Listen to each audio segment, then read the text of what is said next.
Bases dropped on another round of soccer down here. It's you and me for the first hour anyway. Dylan Butler slated to join us at 10 o'clock. Jared has some real-world stuff that he's catching up with, so it'll be you and me for the first hour. We got plenty to talk about.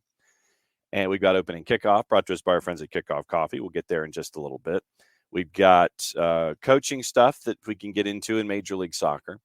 We've got Champions League stuff that we're definitely going to get into before Dylan joins us because of one particular team that's not going to be making it into the knockout stages, and it's pretty big news.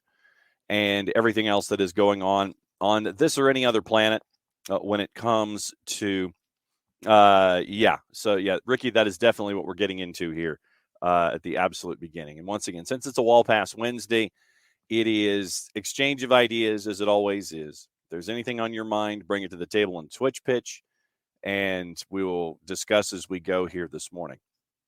But opening kickoff, wasting no time, brought to us by our friends at Kickoff Coffee. Kickoff Coffee, yes, Coco, we are talking about actually not Martian. We were talking Neptunian, I believe.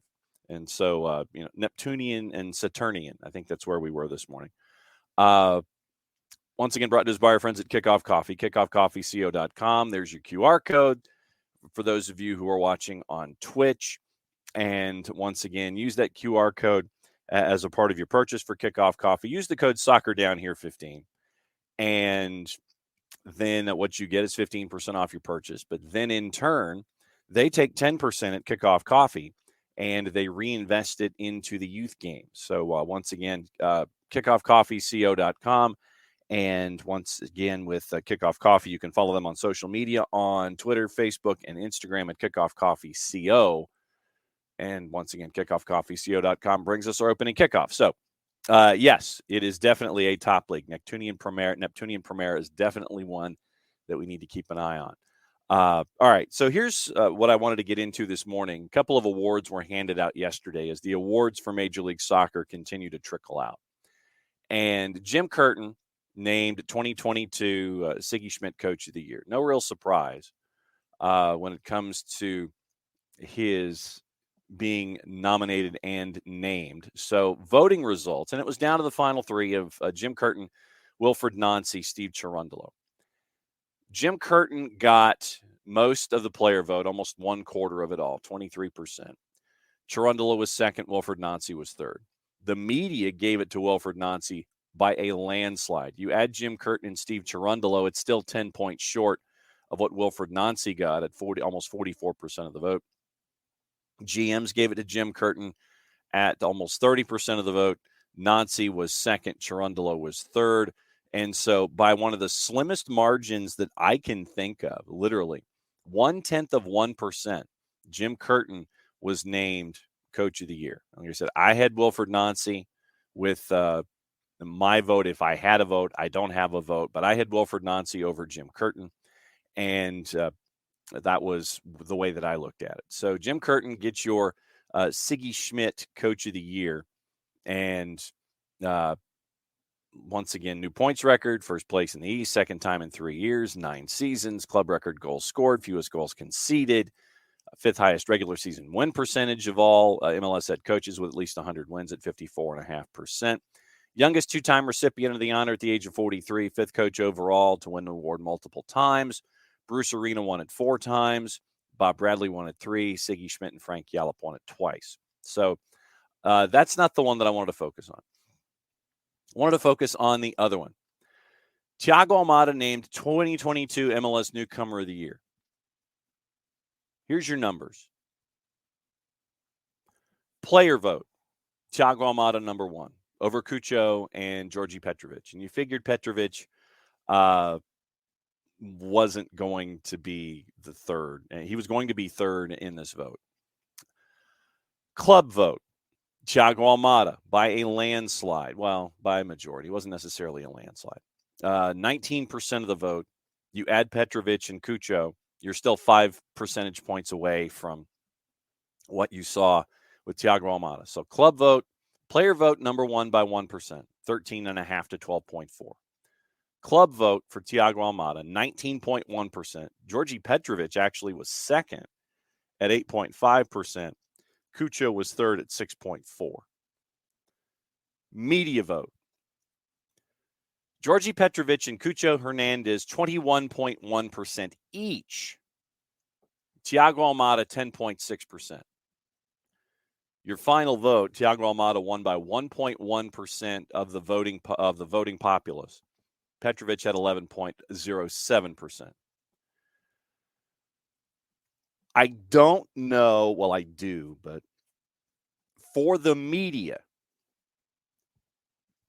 to have such a gap space among Cucho Hernandez, Georgie Petrovic, and Shooter, I am not denying what Georgie Petrovic meant to New England, because once you lost Matt Turner, you needed to have a substitute, and you brought in Petrovic, and he performed well.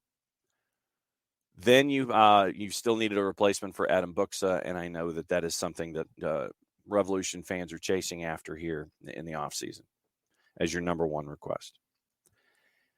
How, and like I say, I say this somewhat rhetorically, how Thiago Almada only got 10.6% of the vote of the media, yet Cucho Hernandez and Georgie Petrovic both got 21.1% of the vote.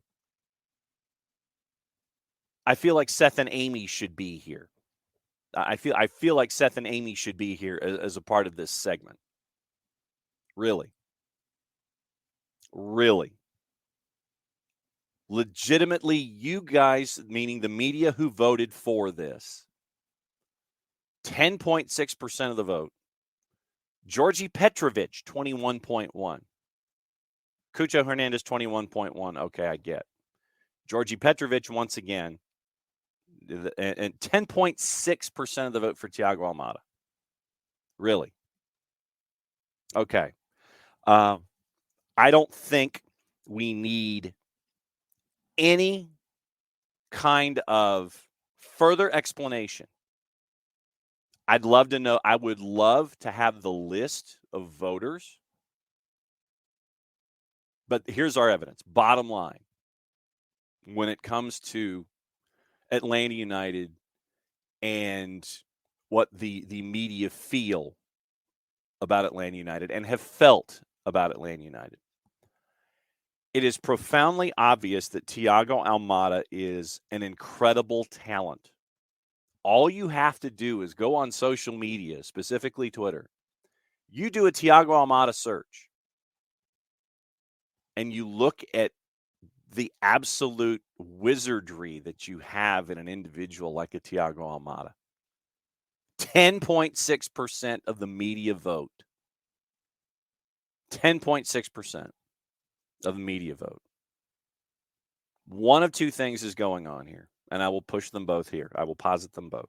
One, you're not watching Atlanta United games if you're a member of the media that voted in this particular category, or you're not watching it enough. Two, something else is between the ears. It's probably a combination, so it might be choice D, all the above. 10.6% of the media that voted in this only voted for Thiago Almada. I would love to know from these individuals why they voted for the other two individuals. Like I said, Cucho Hernandez, I get.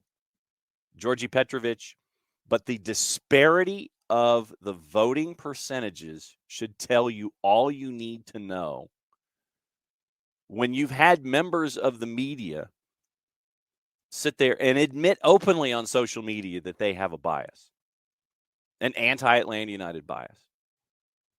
Legitimately, they have said this on social media.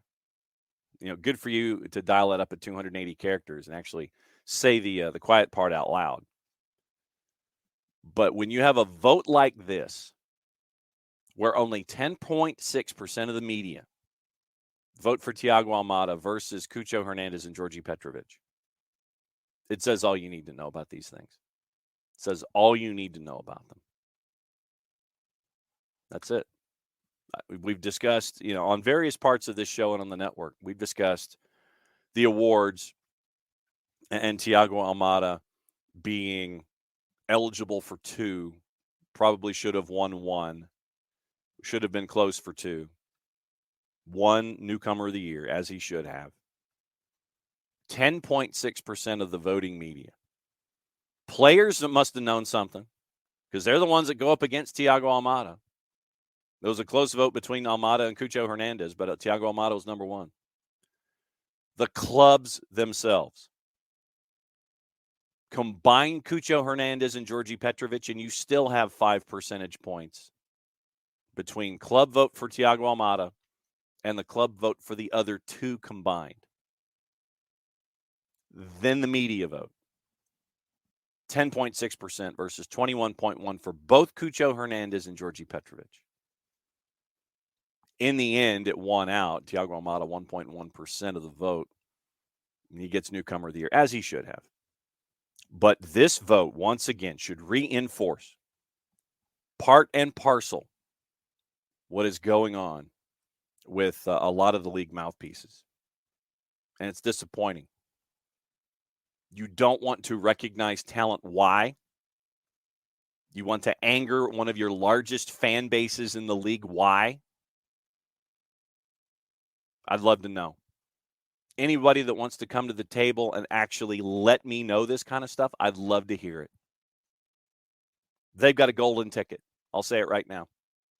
They've got a golden ticket. Anybody that wants to come on this show and have this discussion and not turn it into some wrestling promo.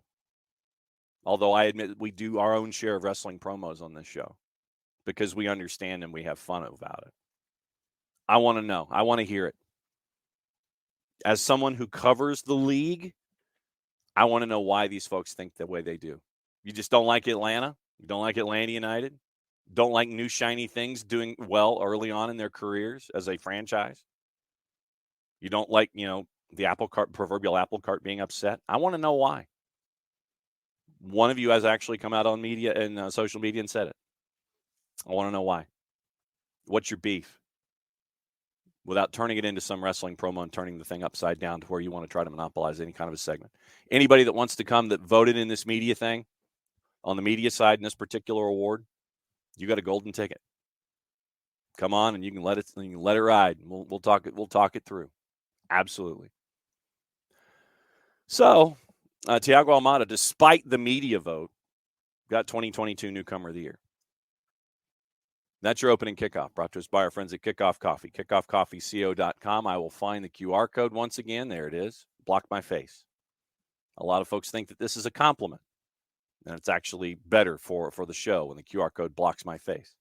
That's your QR code for everything at Kickoff Coffee, kickoffcoffeeco.com, Kickoff Coffee CO on Twitter, Facebook, and Instagram. Use the code SOCCERDOWNHERE15, and you get 15% off of your purchase for everything Kickoff Coffee. And they, in turn, take 10% of the proceeds and reinvest it into the youth game. That's our friends at Kickoff Coffee CO and at kickoffcoffeeco.com. Right there. There's your banner as I pound it right there this morning. So, I will, Emilio. I will. Just to get and you might have to remind me because there are some things that we wanted to talk to Dylan about having to do with coaching carousel, because Dylan was a part of the folks at the front of the line with the Houston story and Ben Olsen that we talked about yesterday. So it will be part of what we see. And so you might have to remind me because there's going to be a lot of stuff to talk about. But yeah, I will ask somewhat. I will ask that question as a part of Dylan's segment this morning.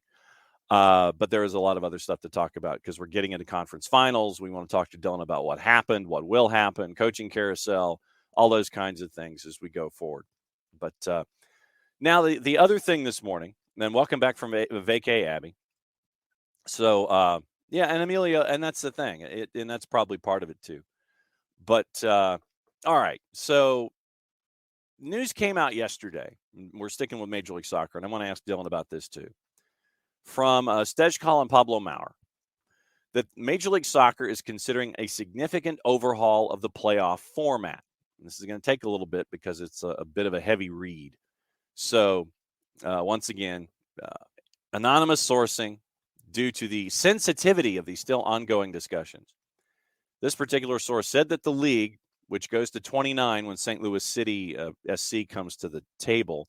And there's news out of St. Louis, too. Centene has pulled out as the major sponsor for the park, as they signed a large deal, and they're now pulling out. And so now the stadium is going to be known as City Park, all in capital letters in St. Louis. So, so Centene pulled out as the major sponsor for the new stadium.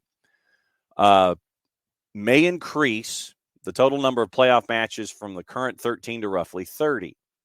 You understand with a new television partner that you want to do something to try to gin up interest and those kinds of things. Document distributed to clubs over the summer obtained by The Athletic yesterday. Considering expanding the playoff format in part so it can increase the overall inventory of postseason matches in the first year of the new media rights agreement with Apple, not a surprise. 10-year, $2.5 billion broadcast deal. Every single MLS regular season playoff match on Apple streaming starting next season. Current playoff format, 7 teams from each conference. Playoff matches, single elimination, only 13 matches. So, format will have to change in order to accommodate 30 postseason contests. According to the sources, one possible outcome would be to shift to a World Cup-style playoff tournament. The specifics of what that potential tournament would look like weren't entirely known by the sources, but one hypothesized the format could look something like this. So this is a hypothesis. Top 8 from each conference qualify. Split into 4 groups, 4 teams each. Do you go even odds and evens? Who knows? Segregated by conference, Western with Western, Eastern with Eastern. Each team would play 3 group stage matches, 1 each against the other 3 in the group. Top 2 seeds in each group would host the 2 group stage games. Bottom 2 seeds would host 1 group stage game. My head already hurts. Top 2 from each group would advance to an 8-team single elimination knockout stage. Like the group stage, knockout stage divided by conference. Higher seeds would host the knockout stage matches. Western Conference champ advancing to the main MLS Cup against the Eastern Conference champ. Yeah, and so that's why we're blowing through. That's why we're kind of going through the hypothesis here, Abby, because there's a lot to it. And that's the thing. Draw is to draw. That's what we don't know. This is basically it's a hypothesis as to what it could be. What the idea of a World Cup stage competition. Is it odds and evens, or is your 1 and your 2 leaders? And then is it 3, 4, 5, 6, 7, 8? Literally all of your odd numbers in one group and your even numbers in another? We don't know. But like I said, this is just the major points of the hypothesis. Same source outlined that this potential new format also noted MLS could structure such a tournament so that it plays multiple group stage matches every night for nearly 2 weeks. Current MLS playoff format makes it hard for the league to generate narratives. Blinking the entire postseason's over. Like I said, I'm reading the copy from Stej Colin-Maurer. Expanding the playoffs and having games on consecutive nights for a couple of weeks could theoretically allow the league to gain more of a mainstream foothold. True. Conversely, shifting to a playoff format that would be unique to both soccer and North American sports landscape could confuse casual fans or newcomers to the league. Absolutely true. Once again, the changes are not yet final. This was a hypothesis as a part of this article.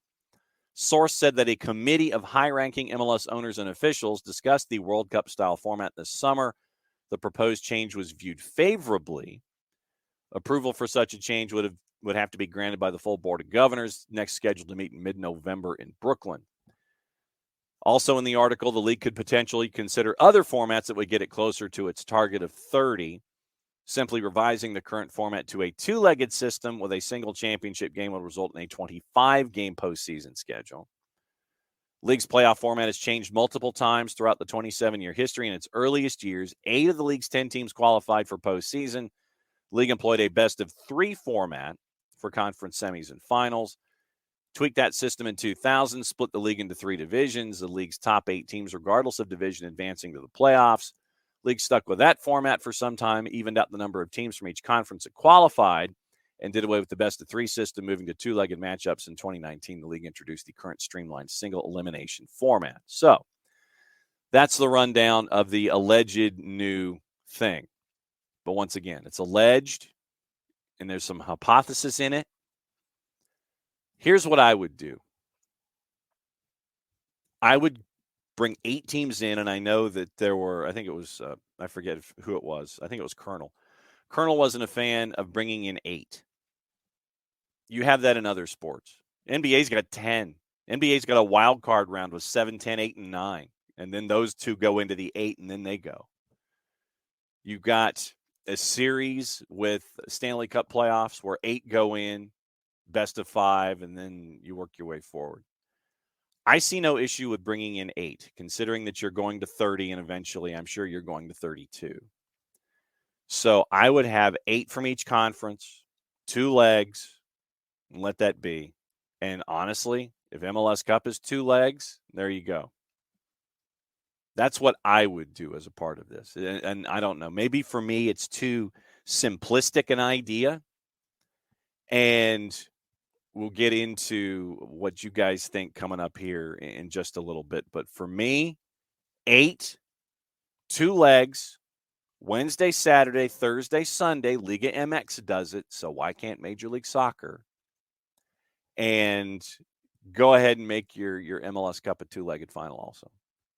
So that way you end up with 26, 27, somewhere in there. That gets you close to 30. And then that way you're cutting everything in half. 8 of your 16 eventually. 8 of your 15 currently. 8 of your 16 eventually. So half of the league gets a chance. Much like the National Hockey League. 1 plays 8, 2 plays 7, 3 plays 6, and 4 plays 5. What I would do is reseed after every round. Highest remaining seed plays lowest remaining seed. And then that way you have that as your activity as well. And that's not just the winner of 1-8 playing the winner of 4-5. So 5 would play 8. No, I wouldn't do that. I would reseed after each round. Highest remaining seed plays the lowest remaining seed, and you collide it that way. All right. So that's just me. Let it be 8. Let it be 2 legs all the way through. We'll see what happens. So, all right. Coco, all for it. Anything's better than one-offs. So Tafka, people seem to hate it, but I like the idea of the new World Cup style playoffs. But it doesn't go far enough, in my opinion. Get the 32 teams play a 30-game interconference. And this is something that Tafka has mapped this out 11 gazillion times about new schedules and playoffs and expansion and what it means and all these kinds of things. Tafka, I'm sure, has spreadsheets dating back at least 5 years, probably when the show started, about everything when it comes to expansion and playoffs and all that kind of stuff. 30-game interconference season only. Seed a cross-conference World Cup-style tourney. Pot 1, top 4 teams all get group home games. Pot 2 gets 2 out of 3 at home, and so on. Best of each group advances for a quarterfinal, semi, then a final. All right. So Tafka, once again, regular season determines your pot placement, which awards the best teams more home matches. Group stage means that TV markets watch playoff matches of their group because it matters to their advancement. That'll bump viewership big time. Getting viewers from outside the markets competing has always been MLS's struggle. This will do much to fix that. Let's see. Let's see what else when it comes to playoffs.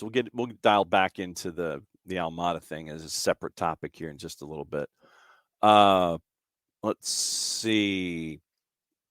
When it comes to the playoffs, I'm scanning, so you'll have to pardon me here. Let's see. Yeah, burned. Remember clearly when Mike said the current playoff format made no sense because it reduced the inventory of playoff games for TV. He was right. Absolutely. And I mean, Ricky Apple helping to drive this. You want to maximize. I mean, when you invest $250 million a year over 10 years, and you're going to be broadcasting all of the games, you have to figure out ways. You've got to find out ways and figure out how to maximize viewership eyes, especially with a new product.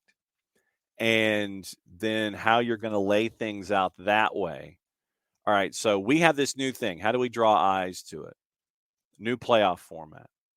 And then, the folks at Apple sit there and it's like, all right, so what can we do to expand eyes and get more folks in here and have more inventory and more product and all that kind of stuff. You expand the playoffs. You can't expand the regular season a whole lot, but what you can do is you can expand playoff structure and add more teams, which means in theory more viewership, more viewers are interested, more markets are interested, more folks are interested, more eyeballs are interested, and you're interested in doing it not just in one part of it, but all the way through. So, you want to add eyeballs, you want to add revenue. It's nothing new. I mean, think about the NBA. They went from 8 to 10. Wild card round, 7 plays 10, 8 plays 9, then you hop in. What has the National Football League done? They've added wild cards. You have a wild card round now. So it's all a part of the television contract and making sure that you have folks watch what you are doing. And it's even much more important, I would think, for Apple in the first year of their new television contract. How do we draw folks? How do we try and perhaps mitigate any kind of production loss, production cost? What you do is you bring in more inventory. And so that you're bringing in more chances for commercial breaks, more chances for viewers, more chances for markets, those kinds of things. That's what you're trying to do. You're trying to increase any opportunity for any kind of promotion, any kind of advertising. So you do that in the postseason. Leagues have done it, and now it's probably the MLS's turn to tweak their format. I think that 8 is the easiest number. I don't think you have to get too fancy about it. The World Cup thing, like we mentioned in the article, if you're new to it, it may end up confusing you. And you're going, okay, what's going on here? But at the same time, if you're new to it and you sit there and it's like, oh, okay, I see what they're doing, that's the risk you run by doing something in a World Cup format. There are going to be your traditionalists who are going to sit there and say, nah, not interested in it. The new folks to the league may sit there and they may be intrigued. They may get bogged down in the minutia of it, and then they may get turned off. But it's something that the league is probably going to end up trying to try in some manner, way, shape, or form. Me, I'm rather simplistic about it. Give me another playoff team. Go to 2 legs all the way across the board. Then that way, I mean, if you're looking to add games to get closer to 30, then make your final 2 legs. But I mean, I'm perfectly fine with a 1-leg MLS Cup at the highest points total, whatever. But no, this is all about drawing eyeballs to a new product. And so that's what Apple's trying to do. Coco, actually, nice to see a media partner actually care about the league and adding ESPN to the conversation there. Rich Ransom. Rich wants it Liga MX style. Top 8 each conference, 2 legs, single game championship, though that should be 2 legs as well. 25 to 30 interconference only regular season. Ricky digs the 2-leg MLS Cup. And Byrne, Jason has always said Liga MX format's the best. Creates enough inventory for TV, and it's more fair with 2 legs. Absolutely. I mean, and when you have the only thing about the Liga MX is that you have 12 of the teams make it in. The top 4 wait for everybody else. I don't want anybody waiting because we've seen in the past what happens when top teams wait. Give me 8. Give me 8. Give me 2 legs all the way through. If it's 12, then you're getting 5 through 12. And then there was that one, I think it was the Clausura a couple of years ago, where all the lower seeds won. 9, 10, 11, and 12 knocked off 5, 6, 7, and 8. And so you had 1, 2, 3, 4, 9, 10, 11, and 12. 1, 2, 3, 4 were waiting. And then I think 9, 10, 11, and 12 still did some damage in the second round with the 1s, 2s, 3s, and the 4s. Shooter, always one to mince words. Playoffs suck. Worst playoff format in sports. Yeah, and this is one of the things, Shooter, that I think that we figured out this morning. You got to have home and home. Got to have home and home. Oh, and so Top Guy was right that you do have your spreadsheets dating back to the beginning of the show with all of the playoffs, expansion, scheduling, and all that kind of stuff. Top Guy, I think, is the Alice's restaurant of soccer down here. He has all of the folders and the pictures and the photographs with the paragraphs on the back of each one. That's what Tafka has when it comes to all of our schedules. Shooter doesn't like the idea of playing games against NFL football on Sundays. I think what that was, Shooter, was an idea and an opportunity for MLS to try and draw viewers away to give an option. I think that's what that was. If in your market, say, your games were not what you wanted to watch, it was a chance for Major League Soccer to be alternative programming. I think that that's what they were looking at here. If you don't like the one football with the oblong spheroid, go to the other one. Here's a chance. You can sit there and sample the product. And also at the same time, you're looking at something that ESPN ABC is trying to do to go up against the Fox family of networks. They're trying to counter program while they still have the inventory. It's like, yeah, okay, we'll go ahead and put it here and see what happens. I think that once again, you're sitting there and you're trying to work any kind of a programming trial balloon. And so you're trying to draw viewership away from the NFL in those markets where the matchup wouldn't be necessarily something that you would have a priority to watch. Like if your team was on the road and they were at 4:00, or if the games that you had in your market, if your team had a bye week, if your game was awful, then you have ESPN, ABC programming something early against Fox and CBS. So that's what I think they were trying to do. They were trying to draw alternative eyeballs and possibly turn folks away from dog NFL matchups. Although a lot of folks just have the NFL on in the room because it's the National Football League. And Shooter making a shout out. Hire Feldy with rather colorful language attached to it. So Shooter wants him to hire Feldy. Rich Ransom about owners who are upset at not getting home playoff revenues like Cincinnati this year with all away matches. And Shooter continues as he does with his announcer preferences in the Twitch pitch. What's the point of in 4-card? What's the point of the regular season with the new MLS World Cup? That's the thing. If I don't think that they do the World Cup thing. If they do, once again, they run the risk of confusing a younger audience. So that's where I think that it is there. Shooter and Tafka having an agreement over the hiring of the announcers.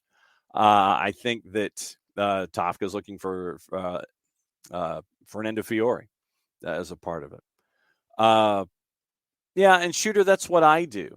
I legitimately, when it comes to the National Football League, yeah, I watch Red Zone because I'm not necessarily a diehard fan of East Coast football. I'm a Chargers fan.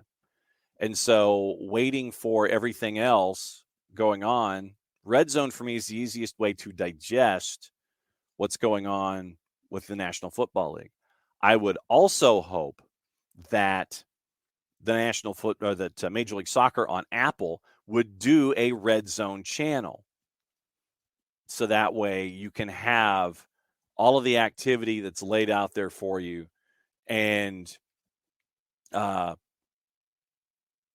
you want those kind of things to showcase your product. I think decision day, you need to have a whip around show. I think on game day, if you're going to unify all of your start times, as you should, like we've seen in other leagues, that you need to have a red zone channel. You need to have that red zone. You need to have a red zone opportunity. You need to have whip around opportunities on decision day, things like that. So those are other things that to me are fairly easy to piece together. If you're the single hub and you've got all those games going in one place, then you've got to have everything laid out there for the viewer. And how do you do it with the viewer? Make it easy for them. If they don't want their single game, you can go to Red Zone, and have a whip around show, those kinds of things. Red Zone with a single host, whip around with multiple hosts, going from one place to another. Let's see. Burned. When the news came out, Major League Soccer would produce the games, i.e. pay the production cost under the Apple TV deal. I worried immediately they would go cheap, with some owners being cheapos. We'll see how it works out, but I have my doubts the production quality will actually improve from ESPN, Fox, and Bally. And obviously that is a concern. You may have in some instances, it wouldn't surprise me if you had the in-house arena production teams as your production teams in these markets. If there's an arena, if there's an in-house group that has 6, 7, 8 cameras and they sit there and they do whatever, it wouldn't surprise me if you were tapped into that to a certain degree. Once again, the whole thing about production is something that you're looking at, and quality of production. And if you're Apple, you want to come out of the blocks strongly. Adverb versus adjective. You want to come out of the blocks strongly. And I know a lot of folks are going to be looking at it and they're going to be wondering, okay, what's it going to look like? What is my production going to look like? And there are going to be some growing pains. I can guarantee you. Nothing is going to be perfect out of the blocks. If it is, fantastic. Love to see it. But they're going to be growing pains growing into the season, so that way they understand, they meaning Apple, what they can do, what their capabilities are, and how well they can pull them off. So I would just anticipate a growth curve when it comes to what you're seeing with Apple TV out of the blocks. But there are things that I definitely want to see when it comes to their MLS production. Shooter's not a fan of Apple's MLB.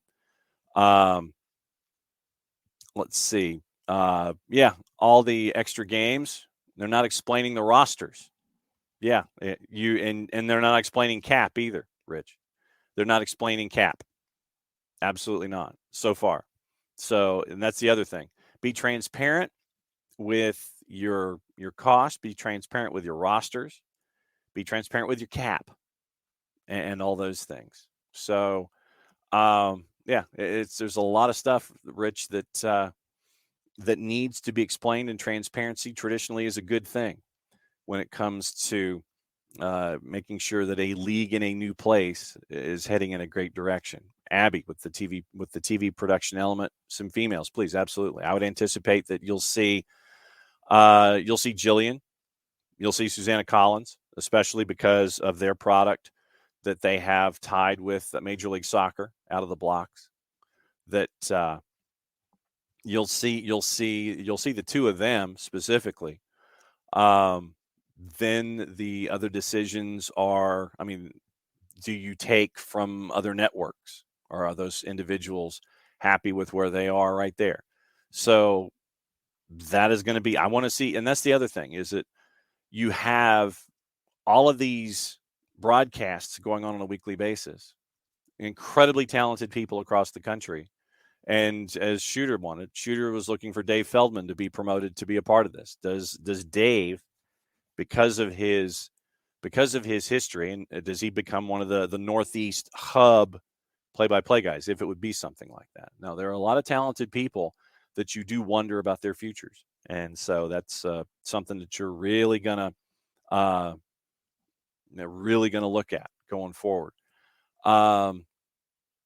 Byrne thinks Amazon would have been the better streaming option to go with. More coverage as well, but I guess they weren't interested, or maybe they didn't match the price tag. Amazon has Champions League in a few countries in Europe, and that might be a part of it too, is that if they've devoted resources and financials to Champions League, that's probably taken a big chunk out of stuff for Amazon. So I think Amazon was competitive, but Apple just completely and totally overshot everybody for $250 million. $250 million a year. Yeah, and Ricky, to your point, spent a bag on Thursday Night Football, assuming that was the priority. Then Emilio and Rich. Emilio, your comment about Philly, need to explain why they flop and time waste to the new viewers. Okay. Then Ricky. At Ricky, this is Burned and Ricky going back and forth. Listen to an interview with their sports director. They want to grow like crazy, but they only want top properties, Champions League, Yankees. I think they'll try for the NBA. I don't think they valued it very much. Shooters rooting for the Astros in NYC. I don't think I can really root for anybody in the World Series. No, Ricky, I think NBA will go to one entity. Their reach is, I mean, and when you sign Charles Barkley, when you sign the inside the NBA guys to rather large contracts, that means that you're still going to be chasing the NBA product. So I think that Turner is not going to be getting out of the professional basketball business anytime soon. So good stuff from you guys this morning. Very, very cool. Keep it coming. Like I said, it's a Wall Pass Wednesday, so anything is on the table. And once again, Dylan Butler dropping by, top of the hour. We'll talk about things. A lot of stuff to talk about. Champions League. Let me get into that before Dylan gets here. Champions League yesterday. When you look at what happened there, Juve is not going to the knockouts. And in our green room yesterday, let me see if I can find the conversation. No, that wasn't it. And so bear with me a second while I try to find the note that I saw on Juve that Nick posted yesterday. Let me grab that real quick. Let's see. It had to do with Juve losing and who they have lost to in the last handful of years when it comes to exiting Champions League. Okay, from Colin Miller. Juve's knocked out of the Champions League in 5 successive seasons by Ajax, Lyon, Porto, Villarreal, and Benfica. 5 clubs not deemed glamorous enough for the European Super League by one of its key cheerleaders, Juve chairman Andrea Agnelli. Sometimes football can be funny. Yes, we are all into irony when it comes to football. And right now, after yesterday's results, let's go through yesterday's results quickly before we get into coaching news leading into Dylan Butler coming at 10 o'clock. Yesterday, Benfica in an absolute shootout with Juve had a big lead, held on 1-4-3. Juve's not going to the knockouts. Celtic and Shakhtar 1-1. Shakhtar should have won it 2-1. Mudryk is insanely talented. Set up a forward for what could have been a key 2 points for Shakhtar going into match day 6. Whiffed on an open net. Draw 1-1 at Celtic Park at a plus 313. AC Milan, no problem with Dinamo Zagreb, 4-0. Dortmund, Manchester City. Riyad Mahrez missed a penalty, and Manchester City point on the draw. Manchester City and Dortmund qualify for the knockouts. It's going to go to match day 6 as to who wins the group. PSG put 7 on Maccabi Haifa. Sorry, Abby. It was 3-0, and it was, I think, 3-1. Maccabi Haifa got one back by the tail end of the first half, but PSG was just too much. RB Leipzig in a real shootout with Real Madrid, who'd already qualified. RB Leipzig won 3-2. Chelsea won 2-1 over Salzburg in Salzburg. Sevilla shut out Copenhagen 3-0. We've got 8 more matches today. 2 at 12:45. Bruges and Porto. Porto's a favorite on the road at plus 127. Inter is a massive favorite at home as a minus 714 to Victoria Pilsen. Also at 3 o'clock. Spurs, big home favorite at a minus 182 against Sporting. Napoli's a minus 400 with Rangers coming to town. Eintracht Frankfurt a plus 124 with Marseille coming to town. Barca plus 117 as Bayern Munich comes to town. Atleti at a minus 145 as Bayer Leverkusen comes to town. Liverpool on the road is a minus 105 at Ajax. So here's your standings. After match week 5 in some places, let's go through E, F, G, and H. Chelsea right now in Group E, 3 points ahead of AC Milan heading into the last match day. Salzburg is at 6 points. Dinamo Zagreb is at 4. The way that it lays itself out on the final match day on the 2nd of November. Zagreb at Chelsea. Salzburg at Milan. So you could have some interesting stuff going on there with the 2 and the 3. Group F, Real Madrid, right now, they're in 10 points. They've clinched. They host Celtic on the last match day. RB Leipzig's at 9 points. They've won 3 in a row. They go to Warsaw to take on Shakhtar Donetsk. Donetsk is at 6 points and a goal difference of +2. So if Shakhtar wins, I mean, frankly, yeah, they just win because goal difference is at +2-0. So if Shakhtar wins, they're in to the knockouts, and Leipzig goes to Europa League. Group G, Manchester City's in. They need a point as they host Sevilla on the last match day to secure the win of Group G. Dortmund hosts Copenhagen. Copenhagen has 2 points.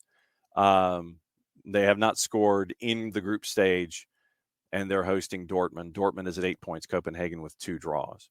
Group H, Paris, PSG and Benfica have made it through. 11 points, 3 wins, 2 draws. Juve, Maccabi Haifa are your right now chasing your 3, chasing Europa League. Last match day, PSG at Juve. And PSG wants to win the group, so they're going to put the pedal down.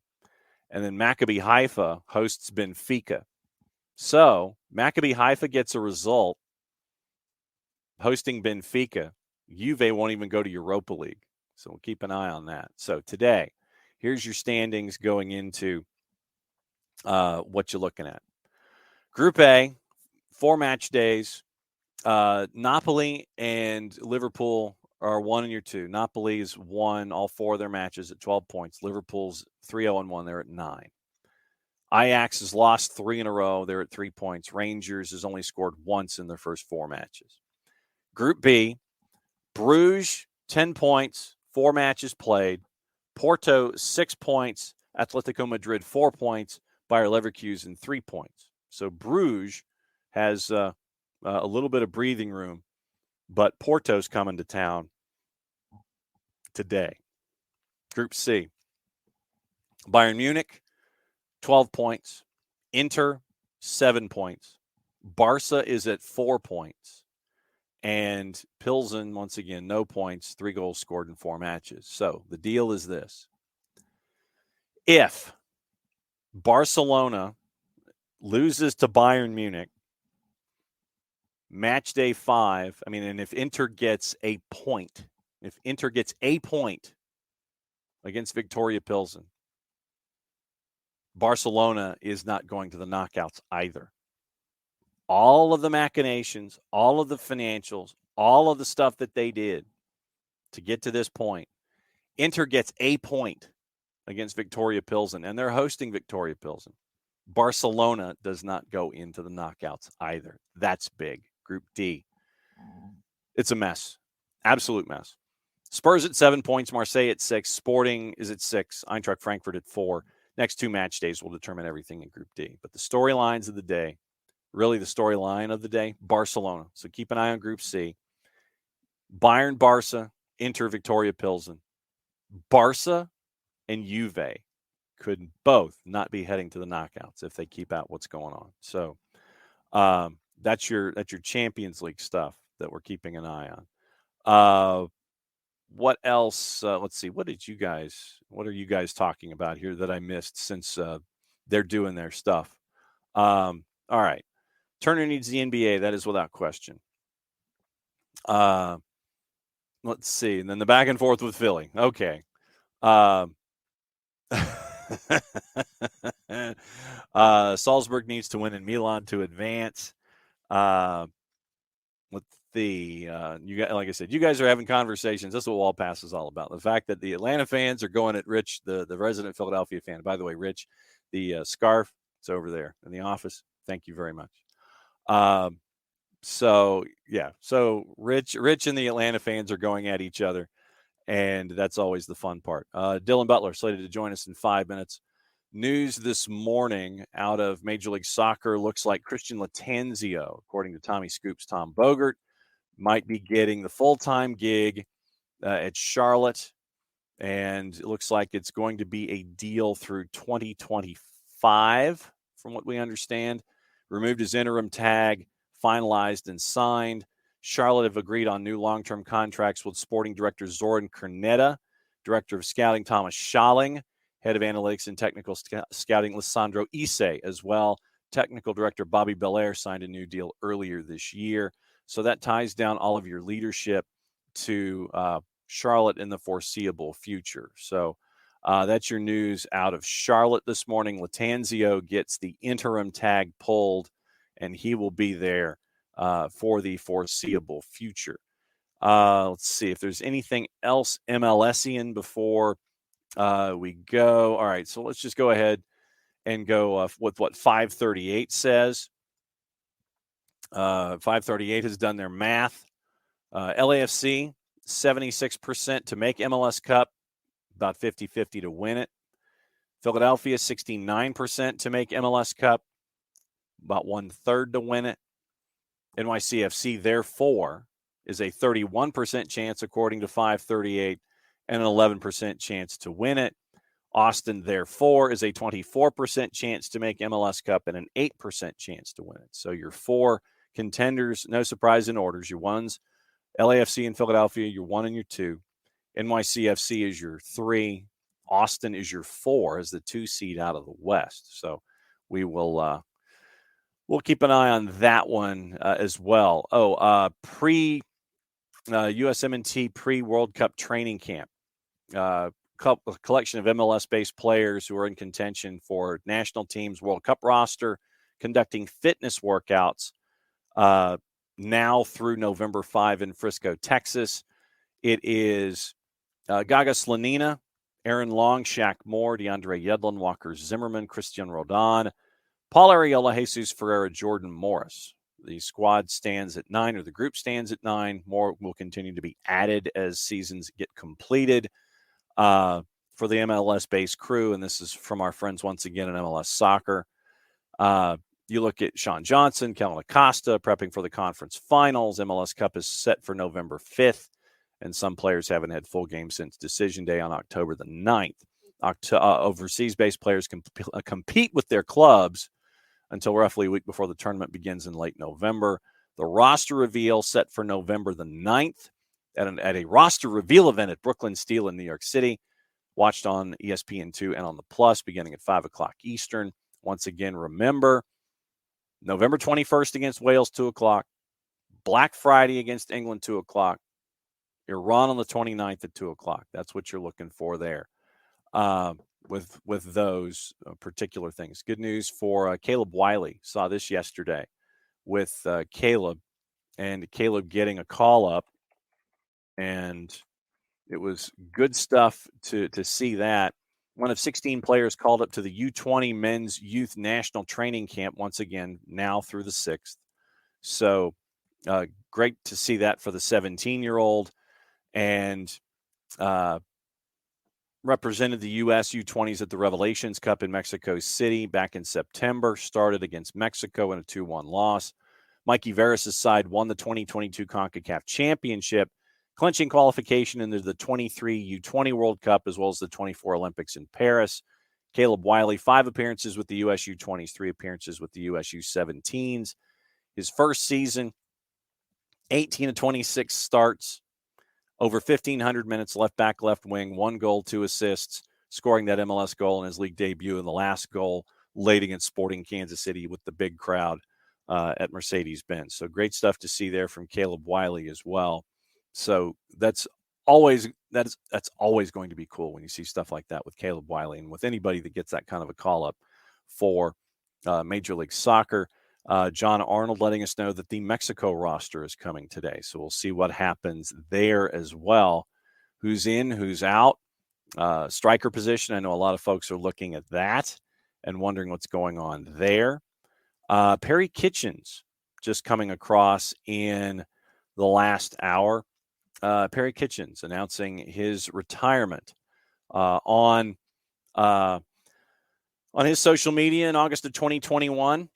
Suffered a back injury, resulted in nerve damage down his right leg. Over the last 14 months, he's tried to rehab. Body hasn't recovered to the level it needs to perform. And so with that, he says he announces his retirement from professional soccer.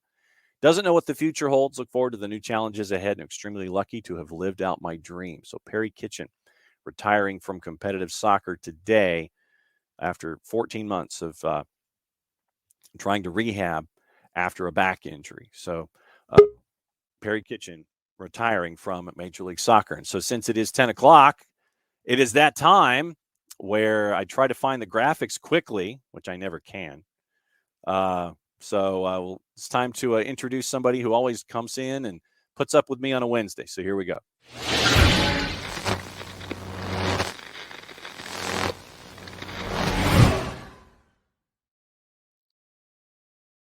The 2, 3, 4. Dylan Butler, and it is Wednesdays with Dylan. And so first and foremost, what is the coffee mug this morning? Who are you breaking out today? Me. Dad. Oh, Dad. Yeah, that's it.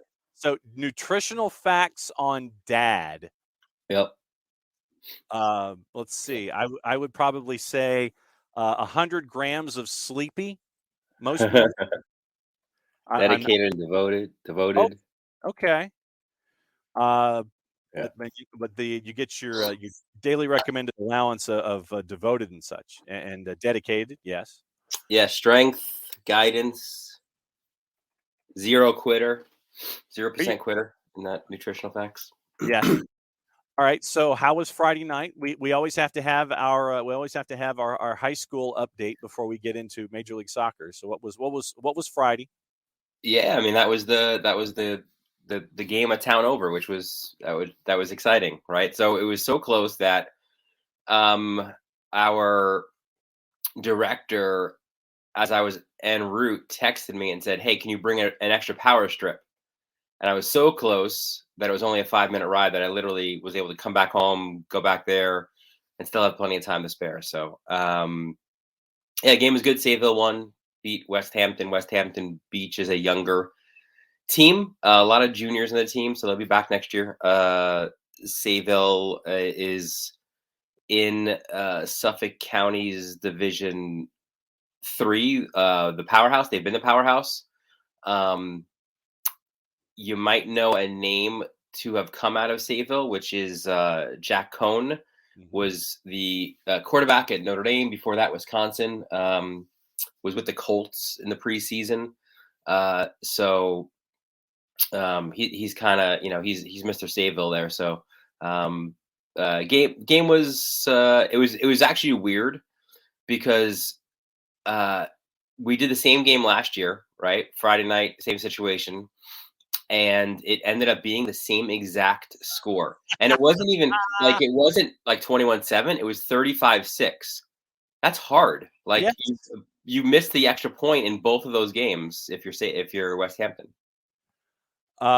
Rich Ransom, our resident Philadelphia watcher, he says Long Island a football powerhouse with a question mark. I would expand it to New York as a whole. Getting there, there's between the city and the island and Westchester, there's players, and like the colleges are starting to to recognize more and more of those players. So more and more players on this side of, like, Jersey's always kind of had that, right? Like you've got the Don Boscos and Bergen Catholics of the world, and they get a bunch of the Olsen, forgot his first name, but Olsen played at Miami, and then the Sims brothers from Phil Sims. But yeah, this side of the GW, we're getting some good football talent. Abby is asking if you are in Suffolk. I am in Suffolk County.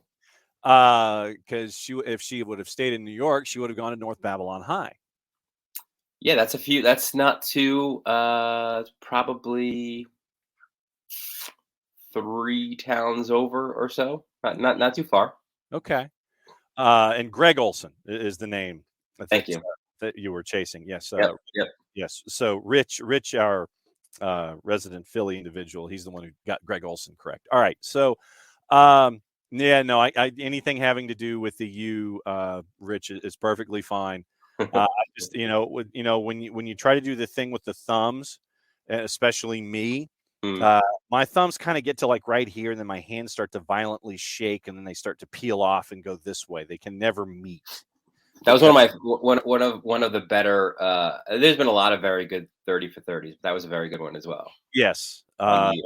2 Escobars, Pony XS was one. And the Pony XS on SMU, full disclosure, over my right shoulder.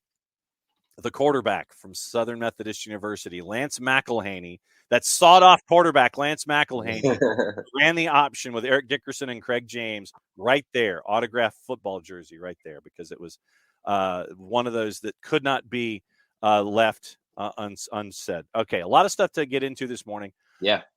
First off, let's get into the stuff that you and Tommy Scoops, Tom Bogert, and everybody else was getting into yesterday. Coaching carousel on a couple of different fronts.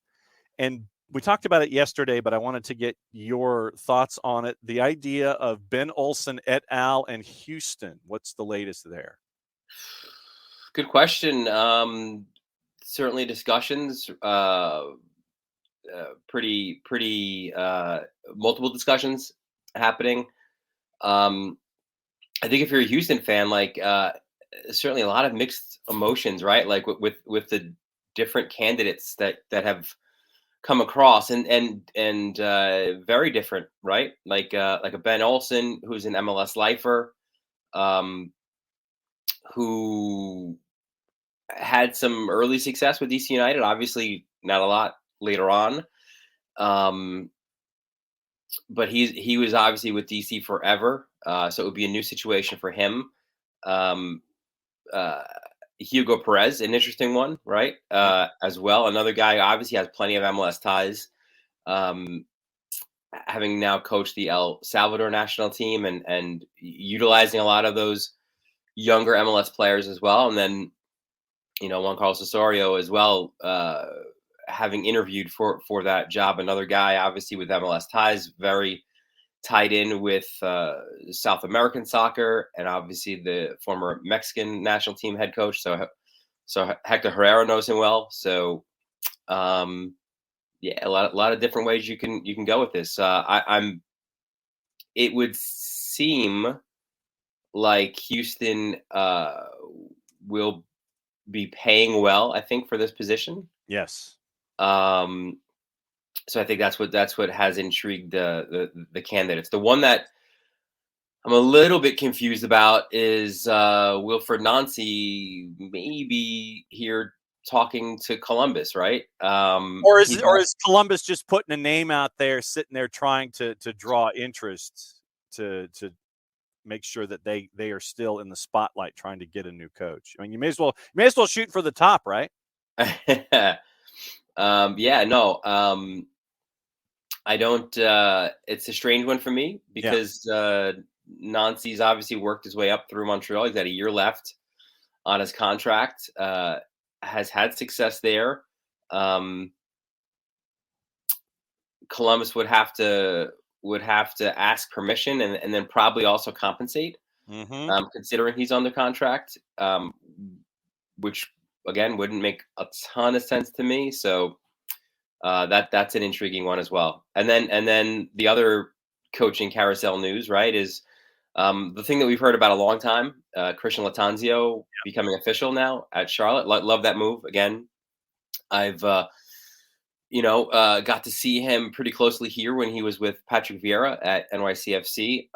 Always thought he was meticulous in his training sessions, and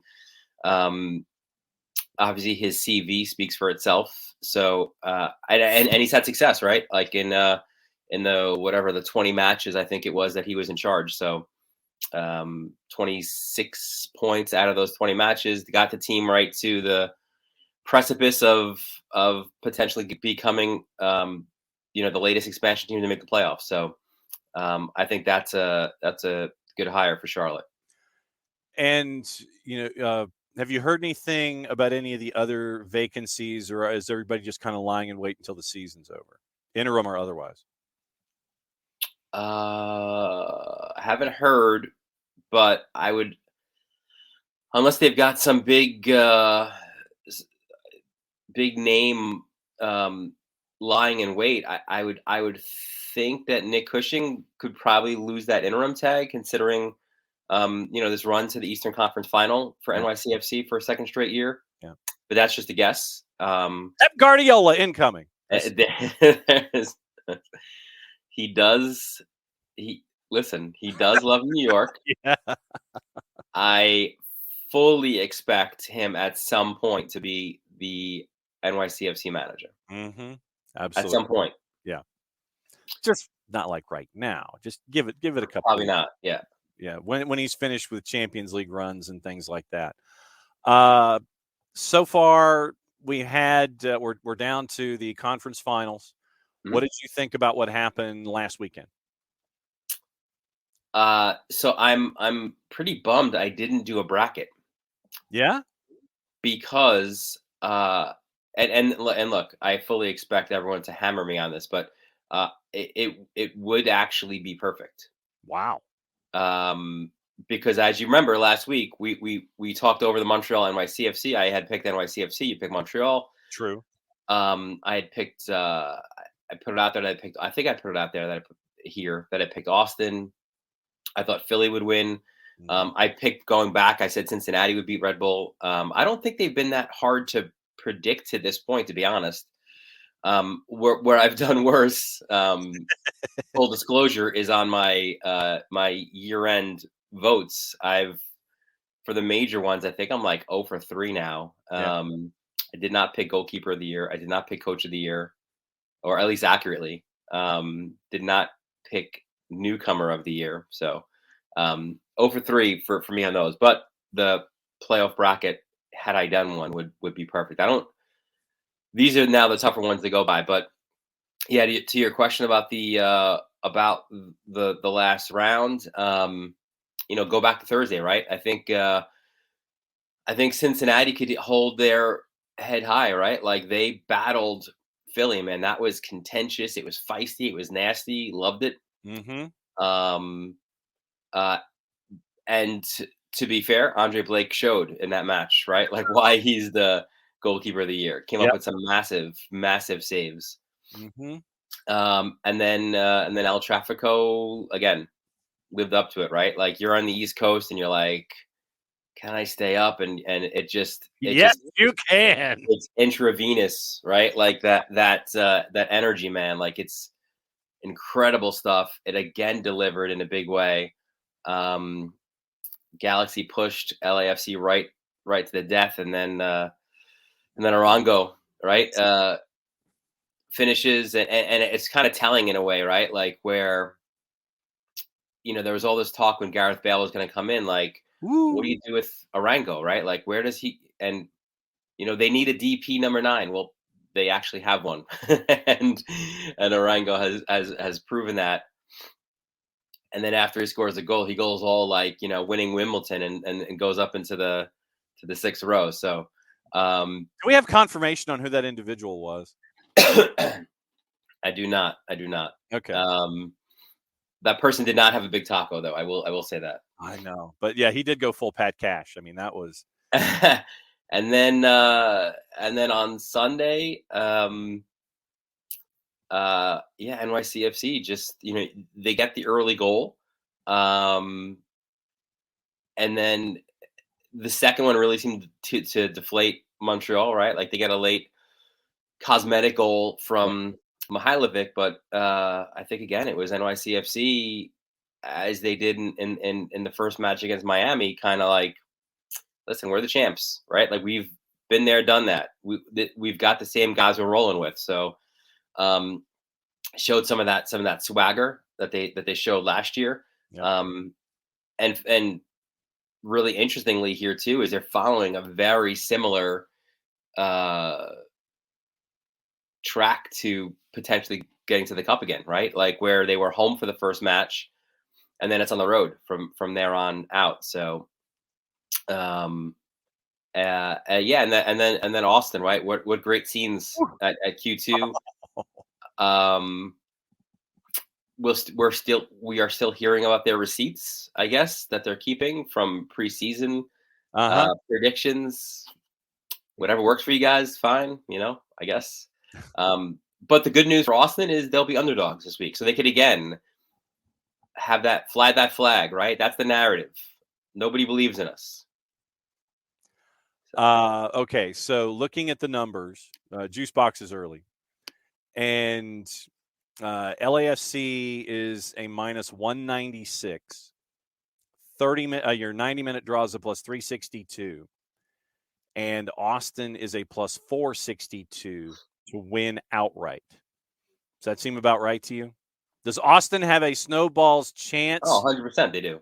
They beat them this year, right? And yeah, they have. That is absolutely true. So would you go to the Austin side if you had some spare juice boxes here because of the disparity in the numbers? Or are you still going chalk and leaving it alone? If you weren't putting in the goals and all the numbers and if it was straight up, I would go LAFC. Mm-hmm.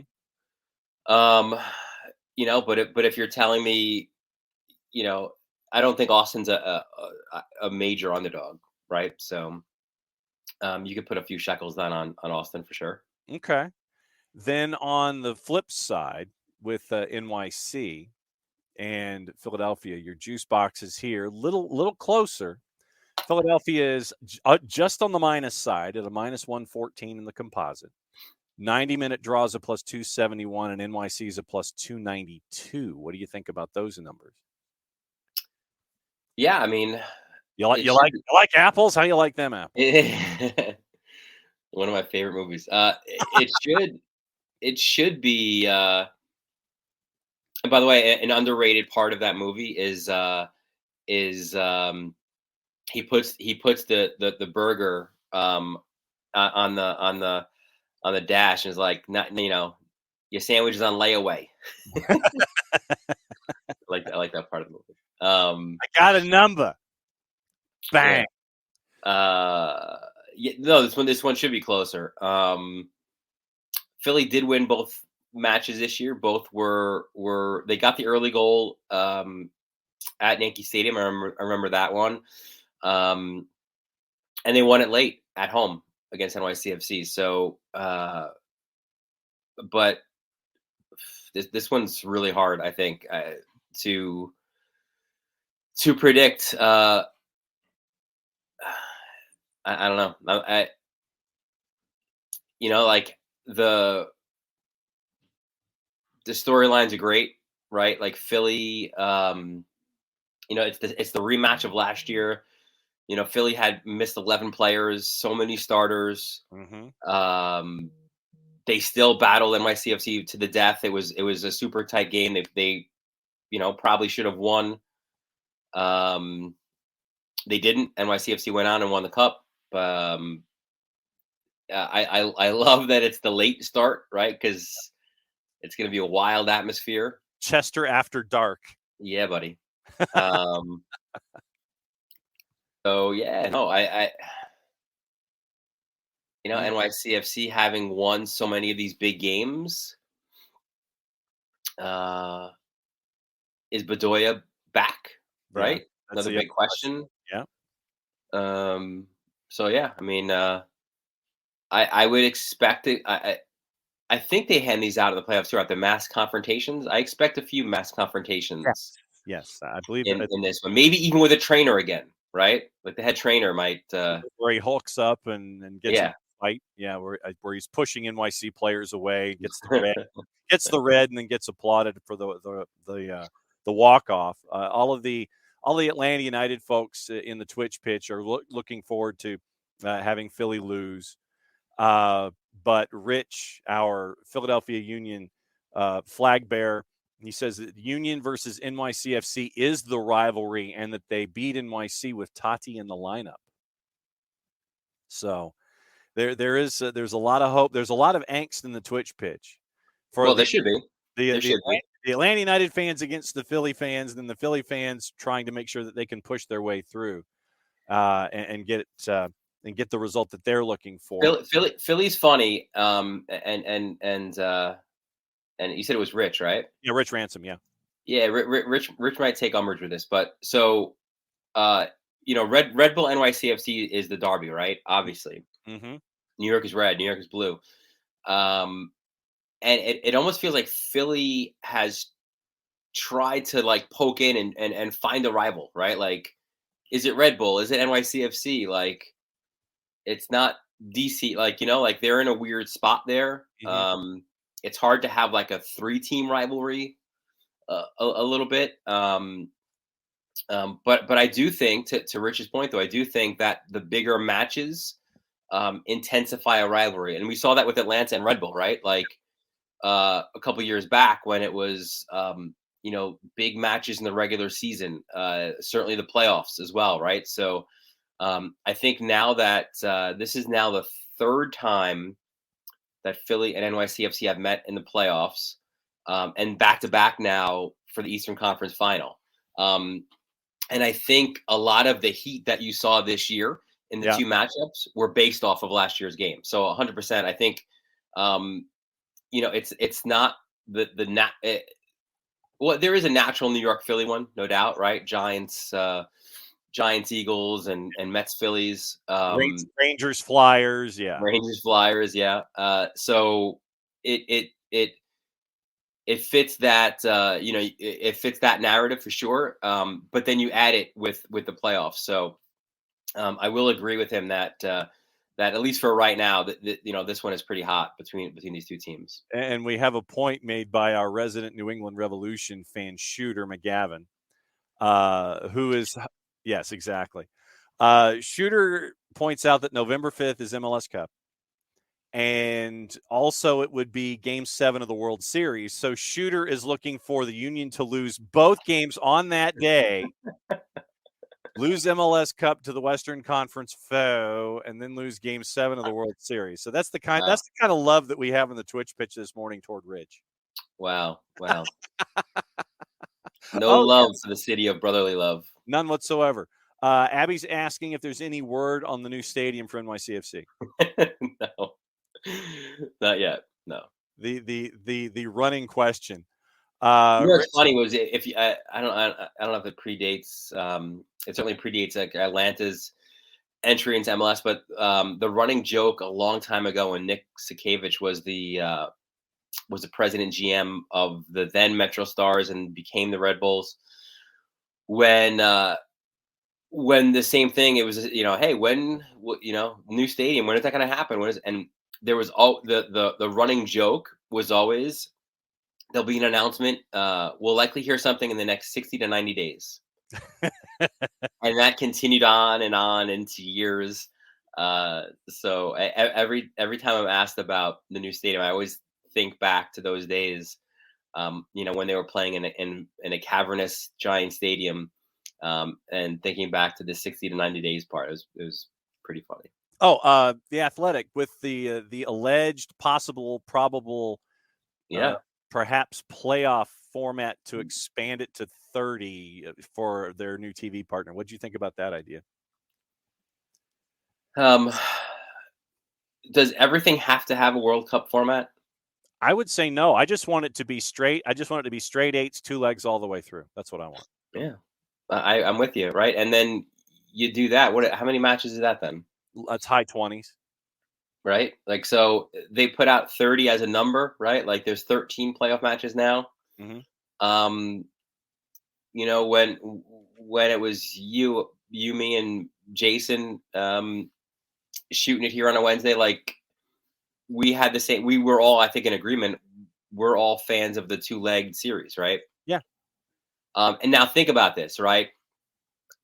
Even go back the last round. How great would El Tráfico have been across 2 legs? How great would Philly NYCFC be across 2 legs, right? Like, so Austin, same thing, right? Like Texas Derby, this match. So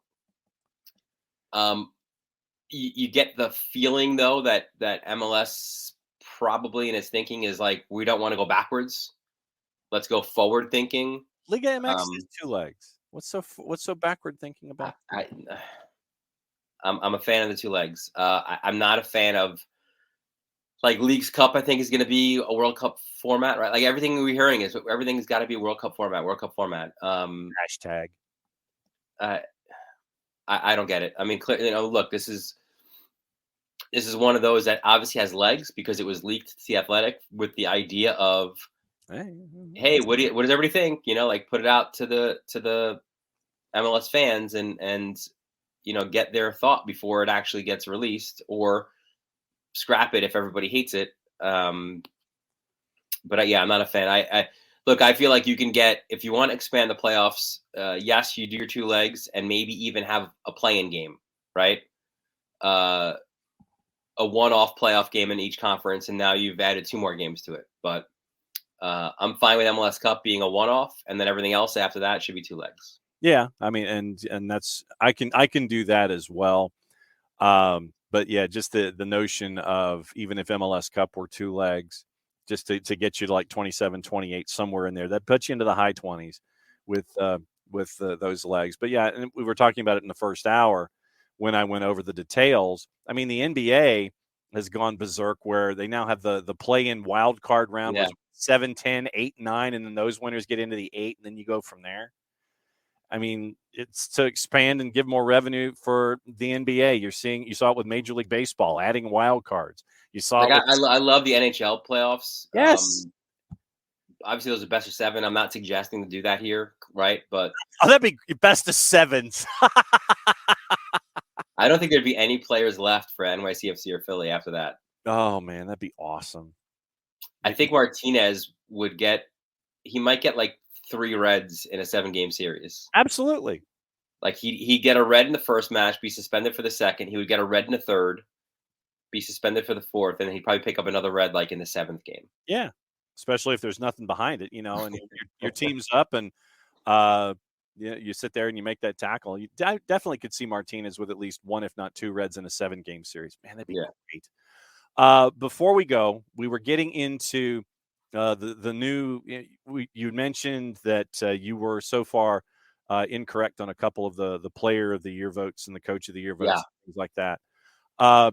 Down here, Thiago Almada won newcomer of the year yesterday, and the one element that we were discussing in hour number 1 was that both Petrovic and Cucho had the same percentage, and Thiago Almada won the other 2 categories, but was so far behind in the media category at 10.6%, below both 21 point whatever to both the other 2 candidates. It was shocking to have that kind of a disparity. And by the way, my picks, John, like if you go over my picks so far, other than goalkeeper, I think, because I guess I went on a limb there with Petrovic, but like Nancy and Cucho were my picks there. Like I'm right with the rest of the media, I guess. Like we're all like those were the favorites there on both of them. Yeah, well, why is it? And this is a question that happens, here a lot. Why do you think? And this is going to come across as a Southern / Atlanta United bias question, considering where the show is based. But why do you think that number with the media was as low as it was, where the 2 Northeastern candidates ended up with 42% of the vote, equal the same number of votes? Yeah. Thiago Almada, who had a better year, I think, than Petrovic. No question. I mean, considering what he was able to do, why do you think the media number was so low for Thiago Almada? I would say that I think for both Cucho and Petrovic, the argument could be made that and it's funny, right? Because all 3 of those teams missed the playoffs, right? Yep. So you got to put that, like, that's an equalizer, put that off to the side. But I think Cucho had such a hot start in MLS, right? Like, I think voters hark back and think about that, right? Like, he was red hot right away, scoring a ton of goals, had Columbus going in a good way. And then you think of Petrovic, and again, he was right there in the conversation for goalkeeper of the year. I had him as such. And you see the big moments from him, right? Like the PK saves. And maybe because Atlanta had struggled or certainly underperformed, I feel like they it's debatable, I guess. But for me, I think that Atlanta underperformed maybe more than the other two did, based on who they have, right? So I think perhaps it was that Almada didn't have that really super hot stretch, or that big amazing moment. But he put up some highlight reel stuff, dude. I mean, no. I'm just saying, like, I don't know if it's like I mean, when Weeby came out and he said that he openly admitted to an Atlanta United bias, I mean, that set off some alarm bells here. Yeah, I was about to say there isn't one, but perhaps there is one there. I don't have one, but yeah, and so a lot of folks were just wondering the disparity where you had the two Northeastern candidates, or the Midwest and the Rust Belt and the Northeast guy. They had the same number of votes, and then Thiago Almada was so far back, yet he won the other two categories. And I think that was what folks were looking at when it came to that third vote with the media. Yeah, but I mean, also, I guess his MLS media slanted to the Northeast. It is everywhere. But yeah, no, I think it's an interesting debate. Okay, so like I said, I wanted to put that to the floor. I don't know. Maybe again, maybe Cucho's goals resonate more with voters than assists for Almada. I don't know. Okay, well, I mean, I could send a highlight reel to a lot of voters where we could compare and contrast Cucho's goals and Thiago Almada's goals without question, because he had some absolute bangers this past season. But yeah, that was something we talked about in hour number one. I wanted to bring it to the floor when it came to all these kinds of things. Oh wow, we've gone past your allotted window, sir. I don't want to. We're in added time. We're not in. But I forgot to put up the board to sit there and say how many extra minutes we had here. Fourth official here. All right, so you're thinking chalk this weekend, but it might take a while? Or are you going to go with NYCFC to beat Philly without Bedoya? Perhaps. All right, I will go LAFC over Austin. Okay. And I'll go Philly over NYCFC. Okay. All right. So there we go. All right, because a lot of 90 plus minutes. A lot of commissioners might sit there and want the top two media markets for their championship. Honestly, I think you're good with either of those. Like I think Philly LAFC was a great match this year. You do well there, and obviously, look, you get New York LA for sure. Like that's huge too. All right. So what are the plans, sir, with what's going on with you at MLSsoccer.com and OSDB Sports, and what's your game this weekend? Playoff Sunday. I like it a little bit because I get a bit of a reprieve on a Saturday night, which has been tough because I get the high school football during the day, and then MLS matches late night on a lot of the regular season. So that's nice. It's nice to just go all in Sunday with MLS matches, which we will. OSDB probably. This week I had a bit of a look at Lionel Messi and the investment firm that he opened up, and also maybe is that the first salvo here to his move to perhaps South Beach. We'd like to have Lionel Messi playing for Inter Miami. I think it'd be a fantastic addition. Yeah, for us, yes. You still got to work on that accent. I do. That's absolutely. And then this week probably we'll take a look at an early, not so early preview of MLS Cup right after some of these matches, and then my game of the week. I will be out at Garden City in Nassau County, where The Garden City Trojans are riding, I think, a 19-game winning streak, Oh, wow. and they take on the Gladiators of New Hyde Park, which is an up-and-coming team. Certainly expect Garden City to win this one going away, but some good narratives there. And look, it's Trojans against Gladiators, right? Like, that's pretty cool. Yes. Yeah. So broadcast plans. How can folks watch the high Yeah, school? it'll be youtube.com/varsity media, as well as the Yes Network app. There you go. Dylan Butler at Dylan_Butler with MLSsoccer.com, OSDB Sports, and the high school football game of the week, because we're in the penultimate week of the high school football regular season here. This is the final week for us. And then we have one more week. Then decision day is next Friday, where we figure out who goes where. If we have any mini region play-in games and things like that. Basically it's high school football's version of Thunderdome, where tiebreakers, get this, tiebreakers for playoff seedings depend literally on the region itself. You could have one tiebreaker in one region, different tiebreaker in another region, and we have the dreaded mini game in some regions. Mini game, where if you have, say, 3 or more teams, then you have them all congregate on Monday afternoon or Monday evening in a central location. They end up playing, they have coin flips.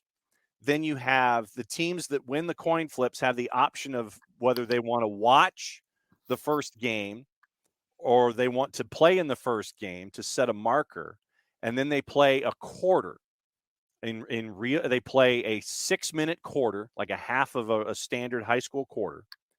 And then whoever scores the most in that half quarter advances to the next play-in game to play the team that won the coin flip in the first place. Like I said, it's Thunderdome. That's crazy. And then those folks can go, and whoever wins gets into the playoff, the empty playoff spots that had to be decided because tiebreakers. I mean, it's like a difference of common opponents, a margin of victory in some places. Yeah, it's the head-to-head, and then you get into margin of victory. And then if you get past that, it's the dreaded mini game. So, yeah, we have that kind of stuff going on here in Georgia starting next Friday night. So, and then 5 weeks after that, and our championships are the week after the SEC championship game. Then it's signing day in a week and a half. That's right. So that's what we get. Please, may all of your boards not run, and may everything stay taped and everything be on solid backings, and may everything. Oh, well, you got your boards? Yeah, this is one of them. I put it on the manila envelope. I don't know how much you can see here. Yeah, you got it. That's good. Yeah. All right, little bit. Here's the offense. Yeah, there you go. So, and then I write some notes on the other side, team notes. There you go. So, yeah, for me, I call it art class, and I literally have like particle board, and it's like massive. And I mean, look, I had like particle board that was about 3 feet by 3 feet, and I would bring it into the booth, and it would have like starting lineups and all my notes and everything, and it's flippable, and I'm like smacking the stat guy because it was so big and those kinds of oh yeah. But as always, my friend, may everything make slot. May you have a fantastic game without a running clock, unless that's what you want, so you can get home and continue to be the individual that is on your coffee mug today. Dylan, as always, great to catch up with you, my friend. We'll catch up next week. all right, buddy. All right, Dylan Butler, MLSsoccer.com and OSDB Sports and New York high school football. See, kindred spirits on more than one level, and it's great to be able to talk high school football. I got to get Dylan some GPB swag now that I think about it. I got to get Dylan some Football Fridays in Georgia stuff that he can add to his high school footballness. So that's Dylan, and it's once again very cool to have him put up with my questions every single week. And thanks for all of your input as always when it comes to having all of our guests here on the show. A little housekeeping before we go. Let's see. Today looks like we're going to have coverage of both the USL Championship and USL League One playoffs. A conversation with Rafa Mensingen of Chattanooga Red Wolves and Alex Morrell of South Georgia Tormenta. And it looks like Connor Antley of the Tampa Bay Rowdies. Those will be posted later this afternoon. Prem and Proper also will be posted to the network later this afternoon. So a very, very busy day there as well. Let's get into viewing habits and everything else that's on the board, so we all can watch what we want to watch and have fun doing it. Just underway on FS2, Spain and Germany, the other semifinal in the U17 Women's World Cup. Tuda NA and Unimas have the Bruges-Porto match at 12:45. Barca-Bayern is at 3 on Tuda NA. That's also on Univision. ESPN Plus, the championship, Sheffield Wednesday, Bristol Rovers. That's a little before 3 o'clock. College men's soccer at 1, going through the day. College women's soccer at 1, going through the day. Flow FC has their college soccer starting at 3 o'clock with the Big East. Paramount Plus has all of your action in Champions League. The Brasileiro is tonight, 6 o'clock, Botafogo Bragantino. 3 matches at 8:45, Corinthians, Fluminense, Goiás, América Mineiro, and Internacional and Ceará. VIX and VIX Plus also have your Champions League. DAZN has your UEFA Women's Champions League. Doubleheader 12:45, Real Madrid, PSG, St. Pölten and Roma. Chelsea and Vlasnia and Slavia Prague and Wolfsburg are at 3. And so that's your viewing habits today. Let's get into juice boxes, then we'll get into rumors. And fantastic that you guys are having the conversations about Philly and Chicago and all the stuff that you guys are getting into today. Fantastic stuff, and I love it every single day that you guys do that. Okay. Today's matches with juice boxes. And going past everything that is right now going on, we went through all of the Champions League juice boxes. Women's Champions League, Real Madrid's a plus 141. PSG's a plus 159. Your draw's a plus 250. Roma is a big road favorite at a minus 278 at St. Pölten. Also, Women's League Cup, Everton and Aston Villa at 130, probably on a VPN someplace. Everton's a plus 131. Villa's a plus 173. Women's League Cup continues at 2. Durham and Manchester United. Man U's a big favorite. Leicester a favorite at home. And it's Liverpool at a plus 123. Lower divisions and a lot of stuff going on in England. Mentioned the Champions League numbers. Champions League women also at 3. Chelsea, massive favorite at a minus 10,000 on the board. Wolfsburg is a minus 2,500 against Slavia Prague. Getting into the other leagues, Copa Libertadores women's at 6 o'clock. Palmeiras, big favorite at a minus 182 against America de Cali. We mentioned Serie A in Brazil, so we'll go ahead and give you those juice box numbers. Botafogo, a plus 129 against Bragantino. Liga de Expansión, Copa Argentina is tonight at 8:30. Patronato, Boca Juniors is a plus 137. At Patronato on the draw are a plus 206. Serie A in Brazil, Corinthians a favorite at a plus 125. Internacional's a minus 179. And America is a plus 150 at the Goiás. Remember, those are at 8:45. Don't forget, Fanatis, ftz.co/soccer down here for all of your viewing habits for Central and South America. BN is available there as well. Jason got me hooked, so I blame him. And you've also got other stuff in Central and South America as well later tonight. Last game on the board is in Nicaragua, Managua, and Dirianjan. Dirianjan on the road is a plus 125. So those are your juice boxes. Gossip, rumor, and innuendo before we go. What's the best? 12:45? No, I blew through. I mentioned that one. I mentioned everything at 12:45, I thought, Bern. So hang on. 12:45. No, I thought I mentioned Real Madrid and PSG. Yeah, I thought I mentioned Real Madrid and PSG. Real Madrid's a plus 142. PSG's a plus 158. Your draw's a plus 250. So there we go. I'll mention it. If I mentioned it, if I didn't mention it, then I just mentioned it now. So we're caught up. Wednesday gossip. PSG want to extend Messi's contract by an additional 12 months, set to expire in June 2023. That's from our friends at Le Parisien. Bayern Munich considering a move for Ilkay Gundogan. Tell me if you've heard that one before. Barca in talks to sign Portugal midfielder Ruben Neves from Wolves. Deal possibly believed in January. Wolves are in a world of hurt right now.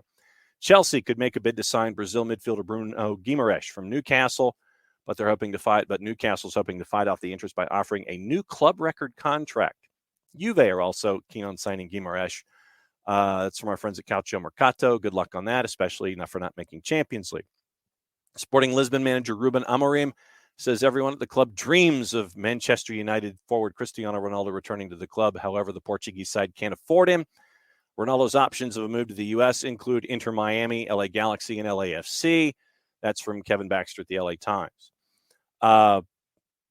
Arsenal willing to offer Belgian midfielder Albert Samba del Conga as part of a deal to sign Lazio's Sergei Milinkovic-Savic. That's from Calcio Mercato.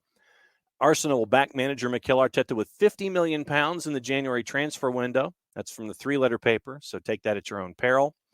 Chelsea want to begin contract talks with Mateo Kovacic after the World Cup. Current deal has less than 2 years remaining. Jude Bellingham update. He could yet decide to stay Borussia Dortmund next summer, despite interest from Liverpool and Real Madrid. Liverpool could use their Guinea midfielder Naby Keita to secure a deal for Tonali. That's from the Express. Lille striker Jonathan David said he would go for the chance to play for a massive club, in quotation marks, linked to Chelsea, Arsenal, Manchester United. Chelsea want Brighton's head of recruitment, Paul Winstanley, after bringing in technical directors Lawrence Stewart from Monaco and Christoph Vivel, formerly of RB Leipzig, as well as ex-Southampton co-director of recruitment Joe Shields. Man U happy with the work being done by John Murtaugh amid speculation they're about to appoint former Liverpool director Michael Edwards in his role. Arsenal have opened talks with Edu over a new contract amid growing interest from European clubs. That's from the four-letter paper. Take that at your own peril. Leicester and Southampton interested in signing 22-year-old Morocco forward Zakaria Aboukhlal from Toulouse. Leicester's James Maddison, Bayer Leverkusen's Moussa Diaby considered realistic January targets for Newcastle. Newly appointed Middlesbrough manager Michael Carrick says he will use his relationship with Manchester United to bring in players on loan. That's from our players. That's from our friends at TalkSport. Conversation continuing once again. Fantastic that you guys are having that conversation that you guys are when it comes to everything in the Northeast. Ronaldo is back in the Manchester United squad, by the way, for Thursday's Europa League match against Sheriff Tiraspol. Varane, however, is out until the World Cup. Let's see. So Varane is out. Erik ten Hag had his press conference today. So we saw the pictures of a smiling Ronaldo discussing things with Erik ten Hag as they're getting ready for Sheriff Tiraspol. Let me get to the Varane injury quickly just to lay it all out. Varane is out suffering a reported knee injury against Chelsea on the weekend, departed the game early after stretching awkwardly, attempting to challenge Pierre-Emerick Aubameyang. So that's where that's where that injury came from. No action over the Gabriel Henderson altercation after an FA investigation has gone on there. Let's see what else is going on overseas. Antonio Conte says Spurs can't work miracles. That's why he said he needed another couple of windows to get all of the players that he's looking for. Once again, also avoiding the 3 and the 4-letter papers. If there's anything that we missed, Mauricio Pochettino turned down the chance to replace Unai Emery as Villarreal manager after the Spanish boss confirmed his Premier League return. Daily Express, Manchester United's Erik ten Hag may have already promised the captaincy to Bruno Fernandes, despite skipper Harry Maguire still being at the club. Liverpool could have a secret weapon to sweeten a deal for reported long-term transfer target Sandro Tonali next summer. And Real Madrid apparently have stolen the advantage over Chelsea in the race to sign hot prospect Endrick. From The Athletic, Aston Villa midfielder Boubacar Kamara is ahead of schedule, and his recovery from injury could yet go to the World Cup with France. Huddersfield Town officially been put up for sale after owner Dean Hoyle decided to step away from day-to-day operations due to ill health. Huddersfield struggling at the bottom of the championship right now. And from the Times, Unai Emery has been taking English lessons since leaving Arsenal in 2019 in preparation for a return to the Premier League. 3 and 4-letter papers. Besiktas, Daily Record. Besiktas reportedly considering Steven Gerrard as a potential new boss amid claims current manager Valerian Ismail has left the Turkish club. So Steven Gerrard and Besiktas. So we'll keep an eye on that. So it's been a packed show this morning. Germany's, thank you for the update, Bern. Germany's up 1-0 on Spain in the U17 World Cup semis. They just scored once again. That one is available on FS2. And we will be back at it tomorrow Remember, we've got all of the 1v1s that we have coming through the day. Tomorrow is a power hour where we will fly through everything and get you ready for juice boxes, Europa League, news and notes, all that kind of stuff. And also, we are efforting another couple of interviews tomorrow. Thursdays with Nico should be on a Thursday. Looks like we will be catching up with John Arnold from the Get CONCACAF folks and from Stryker, Texas. We'll catch up with him Thursday afternoon. We'll post that a little later Thursday. Catching up with Doug Irwin from the Greenville Triumph to get ready for their semifinal in USL League One. And we are efforting one of the voices of women's soccer because we have a championship game this weekend. So keep your fingers crossed. We are efforting one of the main voices of women's soccer to talk about the NWSL.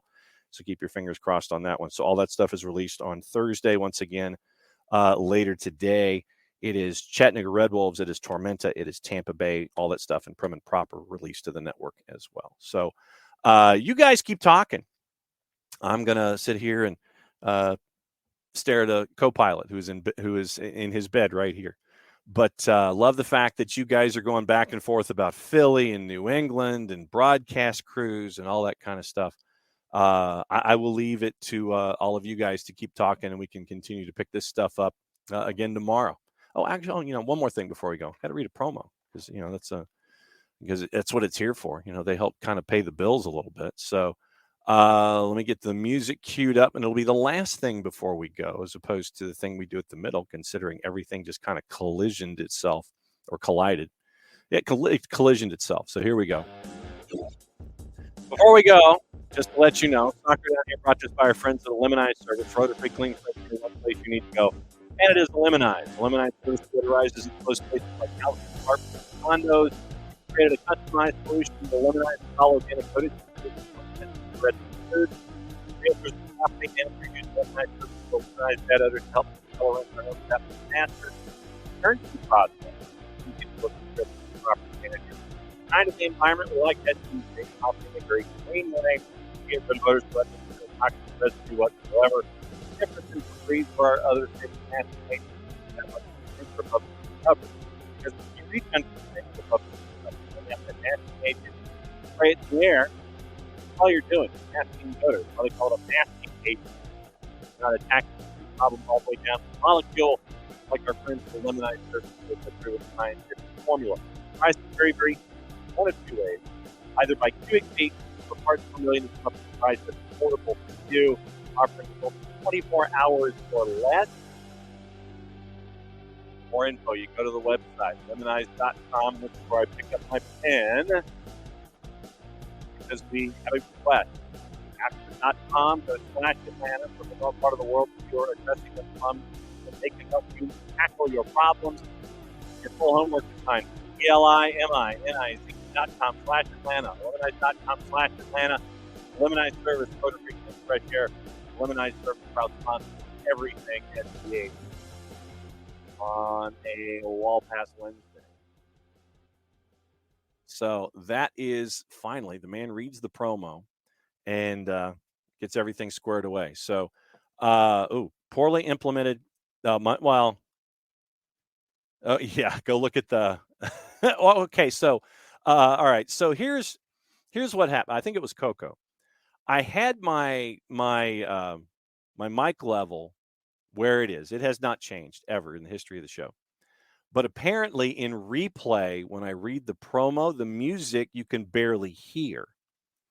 And it translates weirdly when I read the promo live versus when it is replayed on tape. And so Coco asked to jack up the audio level on the music bed so we could hear the music while I'm reading the promo, because if I'm referencing music in the replay, folks are like, well, we can't hear the music. Why is he referencing the music? So I turned the music up. So yeah, I'm getting close, Rich. So that was it. It was basically to turn the music up so the music can be heard when I read the promo on the replay, when the music can be heard when I'm reading the promo on the replay, when those of you catch it on the podcast section. So is 28 too much? Coco said 28 might have been the sweet spot. But so we'll see. Went from 15 to 28, and that's what you had at 28 on the levels, about 50%. So apparently 28 might be too much, and so people can't hear me now. You couldn't hear you. Couldn't hear me. Okay, so 28, you can't hear me, even though the music's louder in the replay. Okay, maybe I'll try it 20. I'll try it at 20 or something. We'll figure out the happy medium. So unless if it's an improvement, not hearing me when I read a promo. So okay, so poorly implemented VAR is the worst. They're still looking at the Germany goal 5 minutes later. Goodness gracious. 6 minutes, they let the goal stand. Just don't have VAR for youth tournaments. It's stupid. And they called the goal off now. Oh, wow. All right, that's on FS2. So keep an eye on that. And once again, thanks to all of y'all for having your conversations. Fantastic stuff. It's great that the Twitch pitch goes off and running on a Wall Pass Wednesday, because that's what it's all about. So we'll come back tomorrow. Once again, Power Hour will be with you at 9:05, and we'll rock and roll from there. Play it safe, everybody. Enjoy your games today. Enjoy everything out there about this sport that we love talking about every single day. And be nice to each other. We also be nice to each other in the Twitch pitch. Ribbing is allowed. Being not nice is not allowed. That's not nice. Not nice is not allowed. So we'll be back at it tomorrow for a Power Hour. Thanks again. Mucha plata, y'all. And since it is the end of the show, that means I get to do this. We'll see you tomorrow morning.